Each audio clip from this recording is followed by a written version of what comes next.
Bonjour, heureux de vous retrouver. Alors pourquoi avoir choisi Koala? J'ai eu la chance très jeune et tout à fait par hasard de travailler sur l'orientation à partir de tests psychologiques militaires. J'ai commencé à ce moment à comprendre pourquoi et comment notre société cherchait à nous orienter et quelles étaient les limites du système. Plus tard, au cours de mes activités, j'étais amené à évaluer, à être évalué de nombreuses façons en espérant pouvoir acquérir plus de compétences professionnelles. Bien que passionnantes, ces différentes approches n'étaient pas satisfaisantes car trop longues, souvent trop complexes et finalement peu révélatrices et trompeuses. En fait, je désirais obtenir la possibilité de révéler tout le potentiel, toutes les qualités, tous les talents, les vocations aussi et surtout toutes les interactions humaines rapidement sans être pollué par la complexité des évaluations. Dès le départ, ma quête n'était pas individualiste, mais une recherche d'harmonie de groupe. J'avais en fait compris que peu de gens savaient ce qu'ils étaient et vraiment ce qu'ils voulaient être.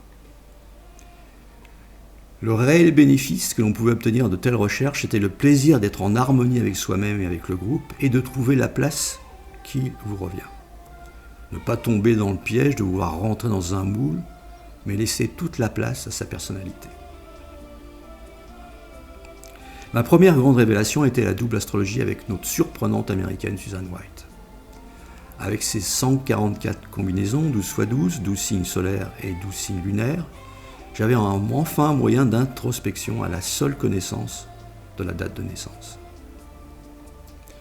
Je ne parle ici que de moyens d'introspection, car par cette méthode, la fiabilité n'est pas certaine et les caractéristiques psychologiques ne sont que des hypothèses qui doivent être vérifiés. Et puis plus tard, j'ai découvert et été conquis par les couleurs et le formidable test de Max Lucher, ludique, même bluffant de facilité, de rapidité, de justesse et de richesse d'information. Tellement ludique qu'il ressemble à un jeu, alors qu'en fait c'est un outil très professionnel dont les résultats doivent rester confidentiels. Au fil du temps, de mes stages d'évaluation, de management, j'avais compris les limites des tests professionnels ou de grand public, comme Persona ou l'Ennéagramme. Je reviendrai à ce propos dans une autre saison, en profondeur, pour la création de Koala. Quoi qu'il en soit, je restais insatisfait. La double astrologie n'était qu'un moyen d'introspection, les tests professionnels limités dans leurs approches, et les couleurs ne permettant que de constater un état psychologique à un moment donné, sans révéler la personnalité réelle. En fait, chaque méthode est consciente de son caractère incomplet, de ses anomalies et de ses incomplétudes, et tente de l'expliquer et la justifier en la complexifiant, ce qui n'allait pas du tout dans le sens que je désirais. J'ai expérimenté la double astrologie pendant de nombreuses années, tant sur le plan professionnel que personnel, afin de comprendre certaines incohérences et les corriger. J'ai largement approfondi mes connaissances sur la psychologie des couleurs en effectuant différents stages.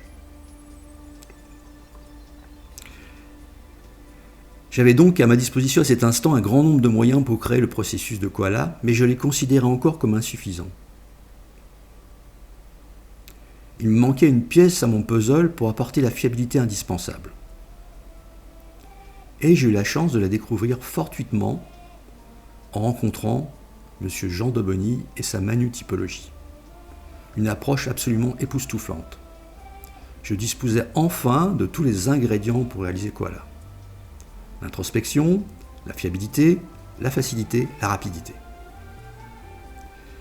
Dans les prochaines saisons, je vais vous exposer en détail chaque élément qui compose Koala et vous allez découvrir à quel point la fusion qui a permis de créer ce processus est puissante et comme il vous sera facile de choisir le bon chemin du bonheur et de l'harmonie. À bientôt.